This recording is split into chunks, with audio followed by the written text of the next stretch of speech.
Welcome into the Baselines to Sidelines podcast. My name is Nick. I am the host.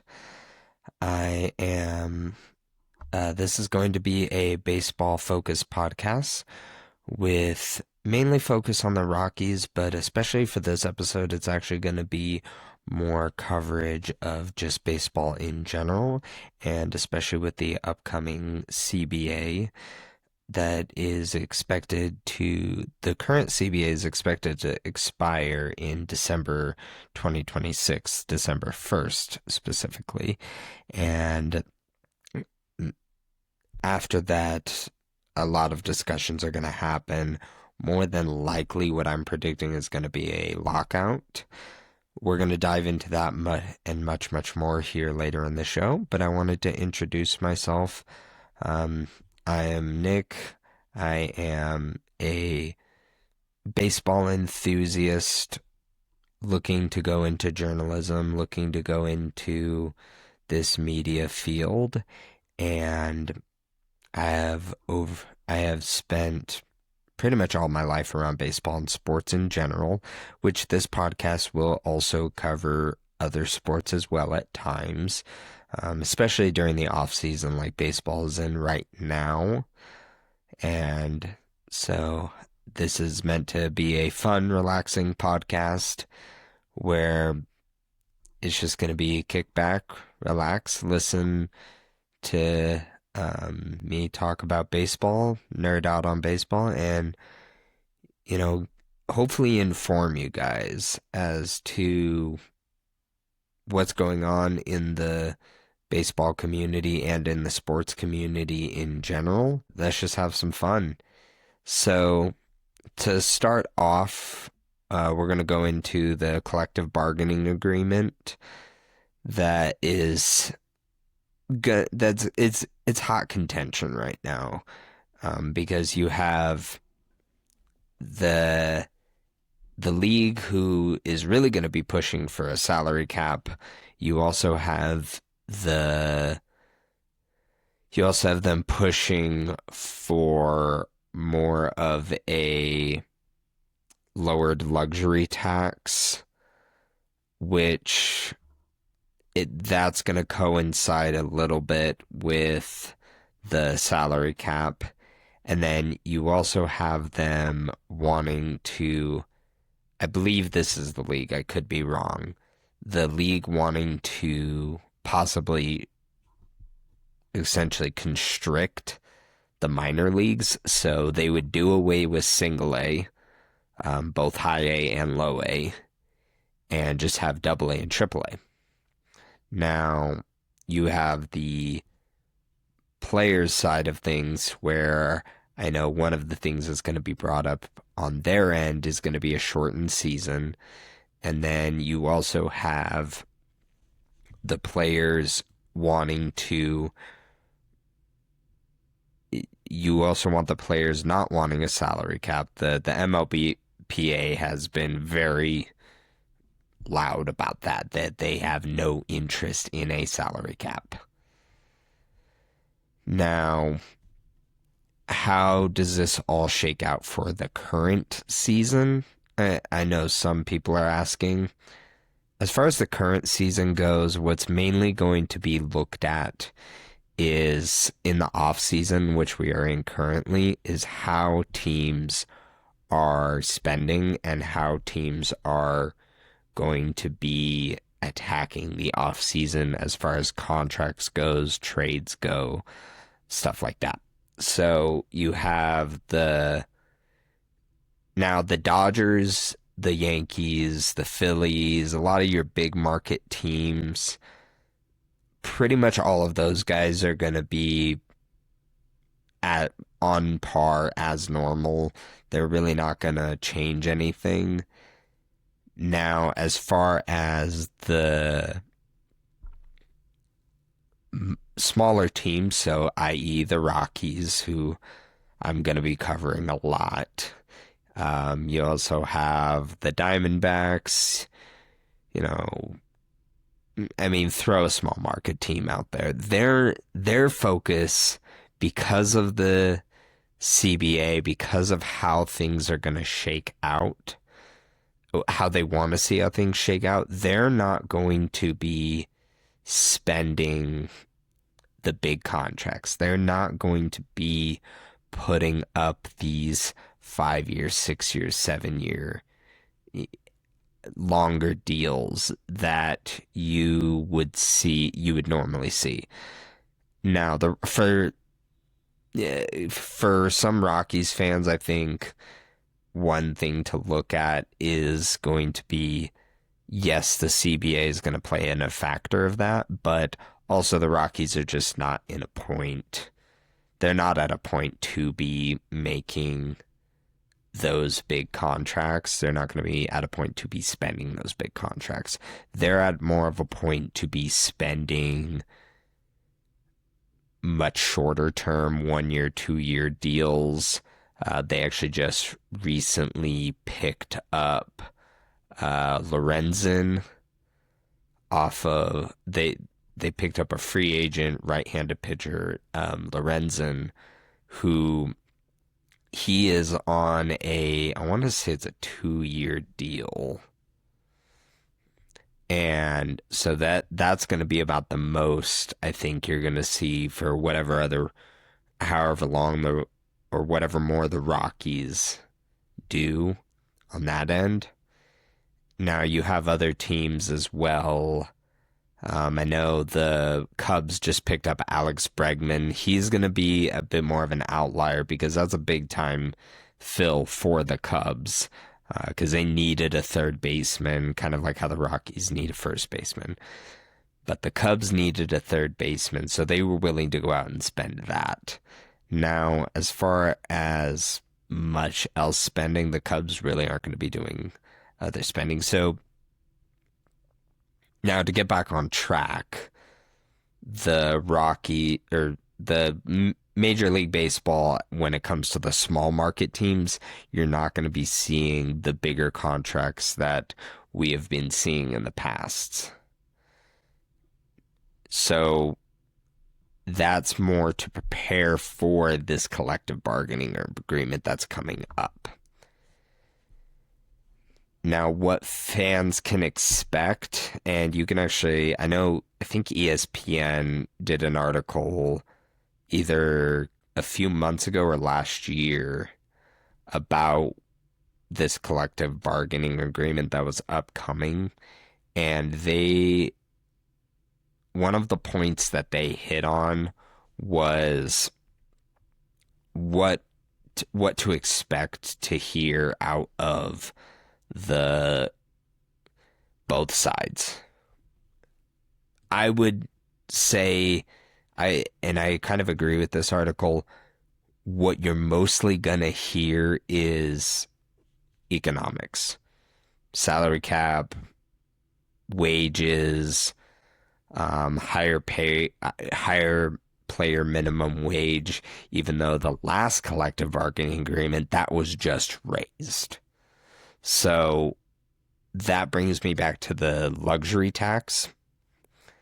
So the players are going to want a higher minimum wage.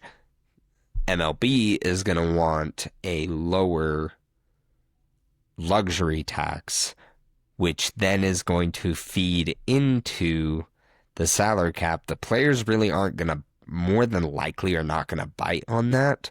So this is where I'm going to be predicting that a strike is going to happen.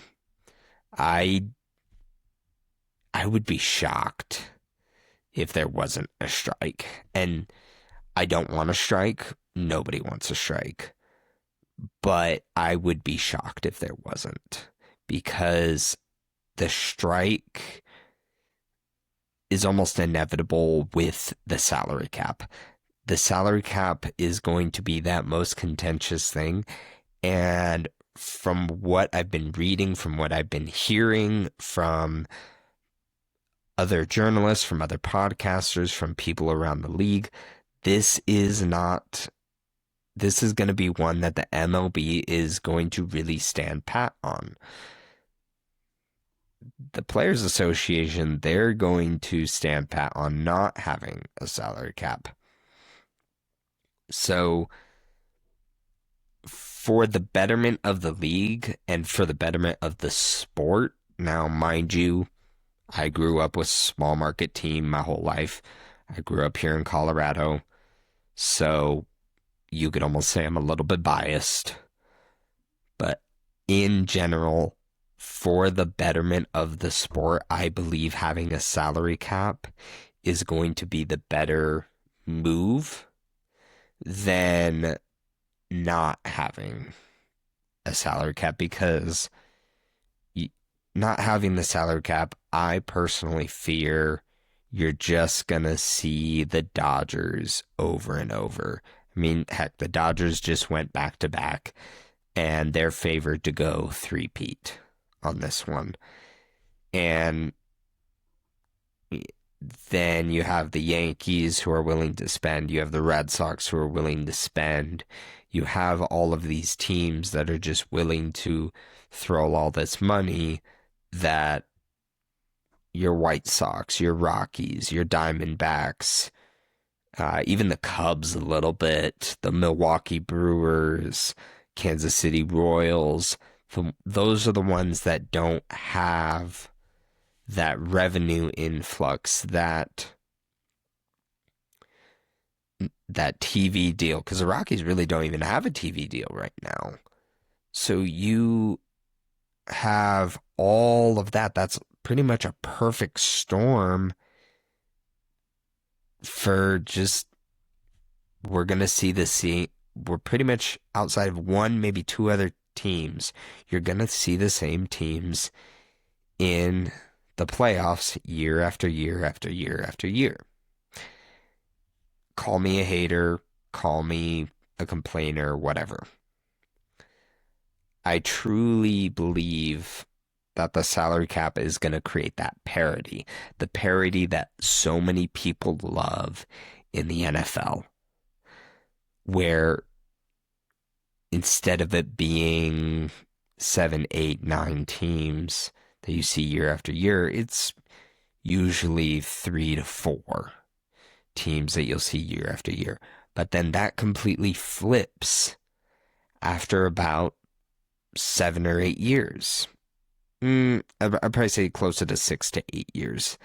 8 being on the very tail end of that, where those teams that have had that mainstay, all of a sudden they can't hang around, mainly because of the salary cap. I mean, look at the Kansas City Chiefs. Juggernaut for nearly a decade. Now, granted, injuries and a couple of other things played a factor, but you had that juggernaut for almost a decade. They came off. You had the Patriots, 2 decades.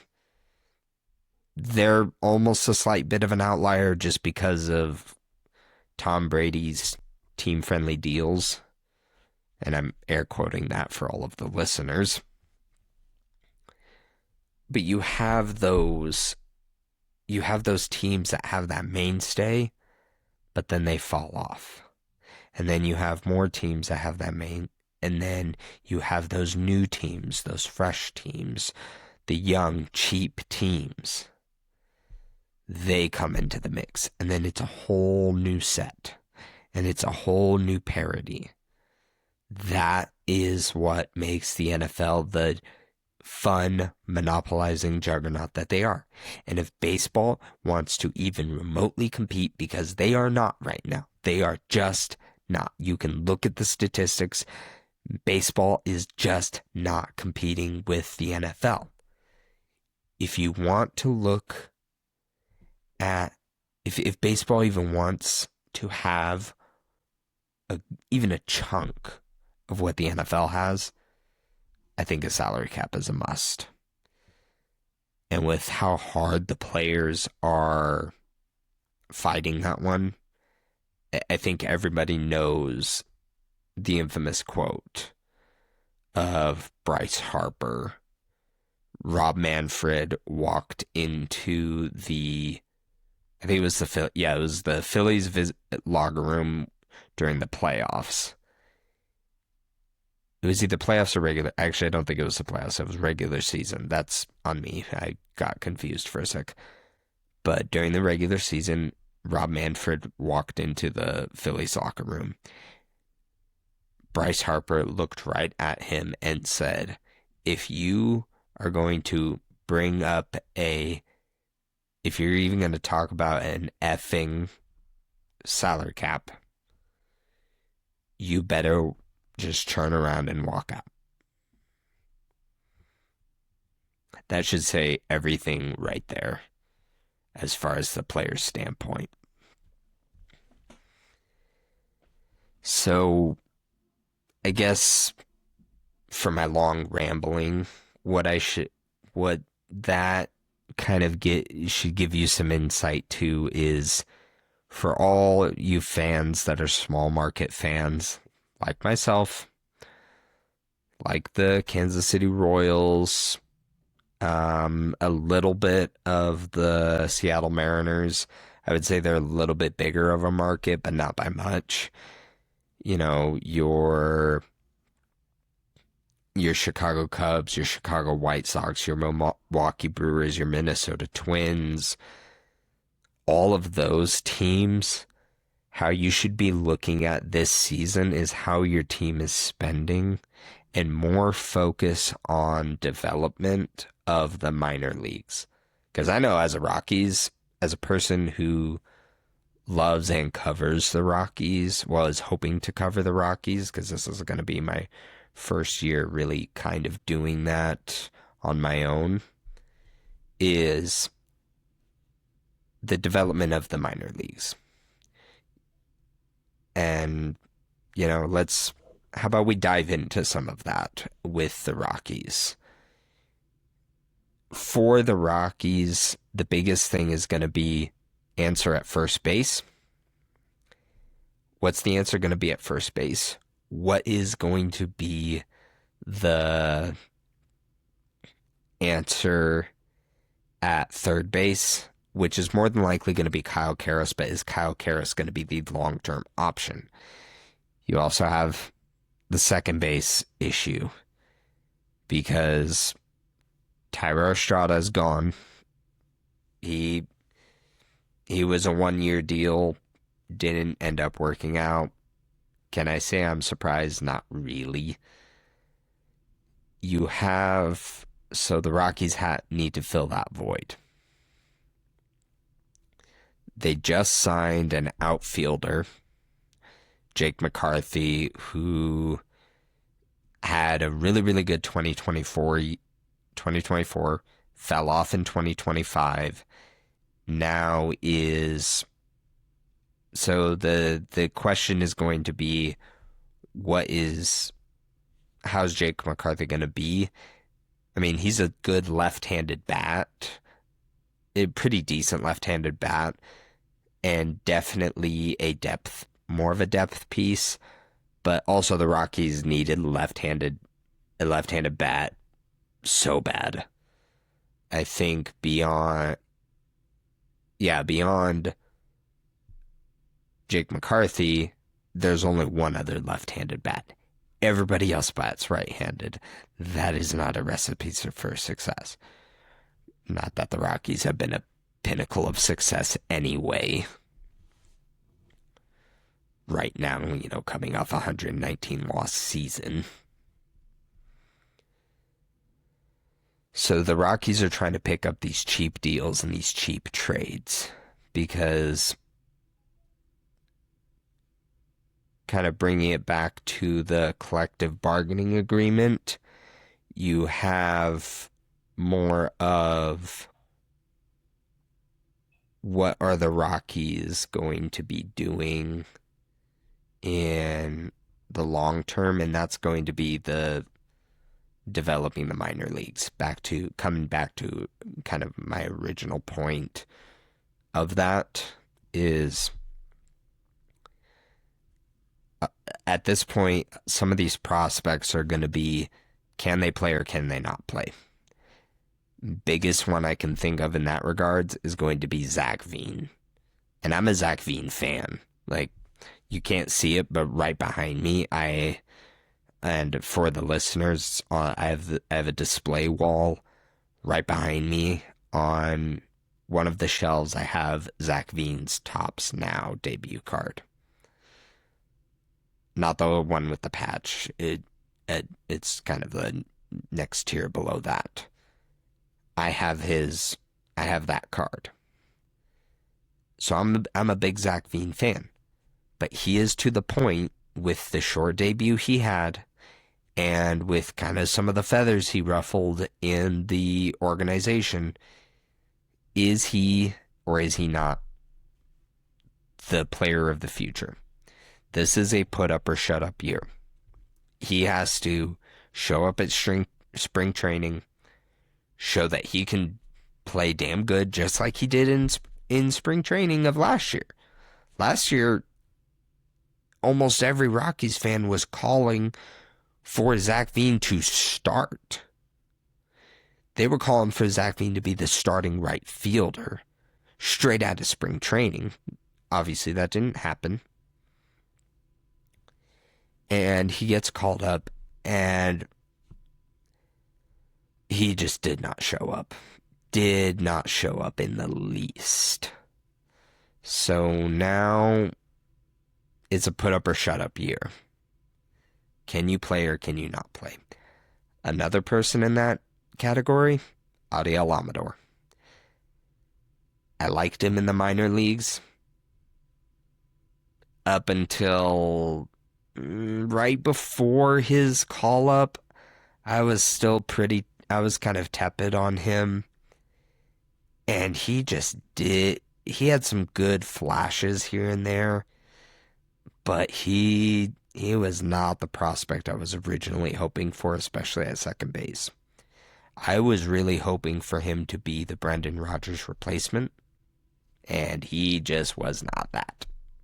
He was not that replacement. Excuse me. So this is going to be a put up or shut up year for him. Little bit of Chase Dollander too. I think Chase Dollander has a longer leash than the previous two.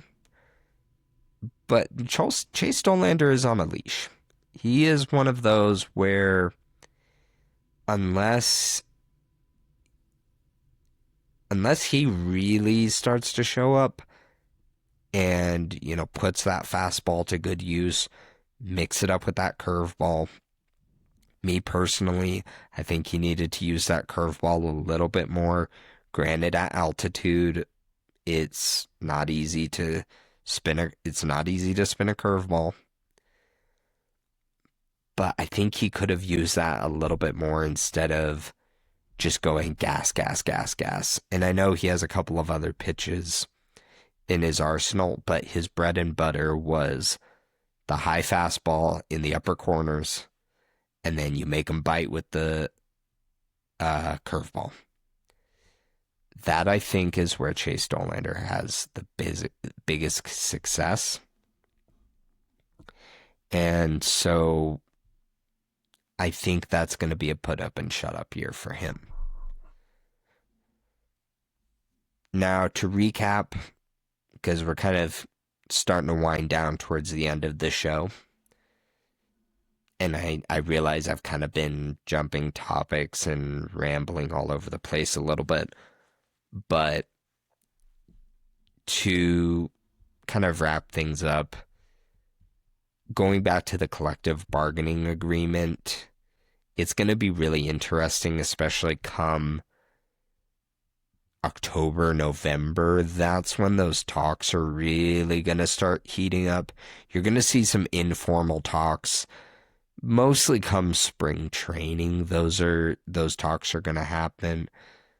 The bigger talks are going to be come October, right after the playoffs, into November.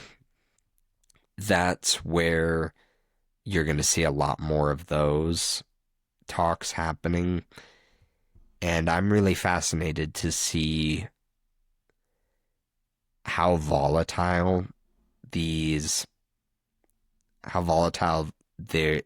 talks are going to be publicly because you already have, going back to the infamous exchange between Bryce Harper and Rob Manfred, that should tell you right then and there, this is going to be a very interesting time come spring training, which is right around the corner.